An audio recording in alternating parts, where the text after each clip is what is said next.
প্রিয় দর্শক আসসালামু আলাইকুম। আজকে আমি বানিয়ে দেখাবো বিয়েবাড়ি স্টাইলে স্বামী কাবাব, যে কাবাবটা আমরা কম বেশি সবাই খেতে খুবই পছন্দ করি। স্বামী কাবাবটা কিভাবে বানাবেন, কিভাবে ডিপ ফ্রিজে ফ্রোজেন করবেন, সেটাই আপনাদের সাথে আমি শেয়ার করছি। যাদের কাবাবটা ভাজতে গেলে ভেঙে যায়, গলে যায়, সেইটারই টিপস অ্যান্ড ট্রিক্স শেয়ার করব আপনাদের সাথে।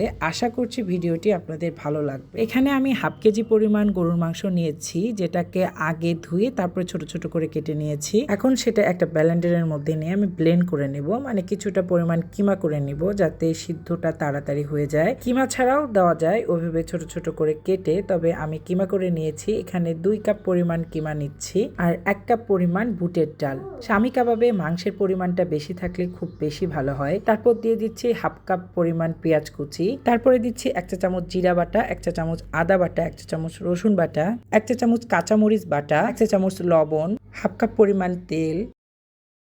আমার রান্নাটা সহজ করার জন্য এখানে আমি রাঁধুনি কাবাব মশলাটা ব্যবহার করছি। রাঁধুনির যে কোনো রেডিমিক্স মশলাই আমার কাছে খুবই পছন্দের। তো রাঁধুনির কাবাব মশলাটা আমি 2 চা চামচের মতো দিয়ে দিচ্ছি। সরি, আমি ভুল বলেছি। এখানে আমি যত মশলা ইউজ করেছি সবটাই হচ্ছে 1 টেবিল চামচ পরিমাণ ছিল, যেটাকে আমি টি চামচ বলেছি। তো এটাকে আপনারা একটু সংশোধন করে নেবেন। তো 1 কাপ পরিমাণ পানি দিয়ে সেটাকে কিছুক্ষণ মাখিয়ে নিয়ে আমি প্রেসার কুকারে প্রায় 3-4টার মতো সিজ দিয়েছি।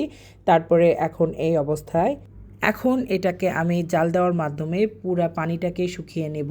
এই মিশ্রণটা একটু ঠান্ডা হলেই শক্ত হয়ে আসবে, তো সেই জন্য চিন্তার কোনো কারণ নেই। এটা যথেষ্ট পরিমাণ ঠান্ডা হয়ে গেছে। এখন আমি এগুলোকে আবারও ব্লেন্ডারের সাহায্যে ব্লেন্ড করে নিচ্ছি। তো সুন্দর ব্লেন্ড করা হয়ে গেছে। এখন এগুলো আমি একটা বাটির মধ্যে ঢেলে নিচ্ছি। তো এখন আমি এই বাটির মধ্যে একটা ডিমের সাদা অংশ নিয়েছি, সেটা এর মধ্যে দিয়ে দেব।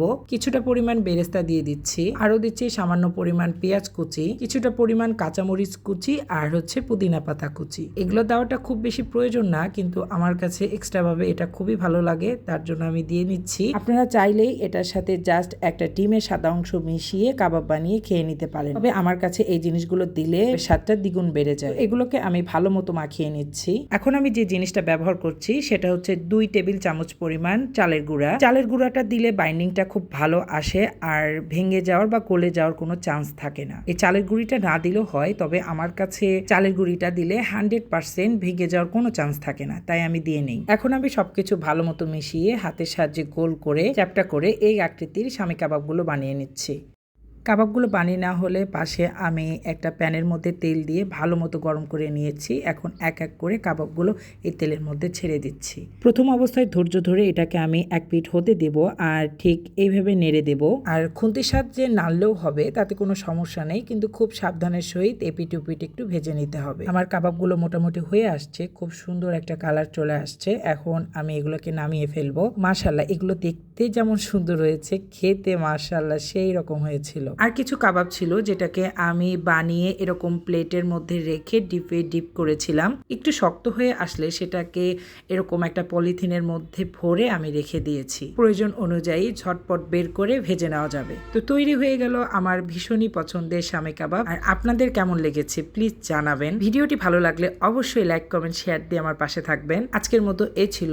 সবাই ভালো থাকবেন, সুস্থ থাকবেন। আল্লাহ হাফেজ।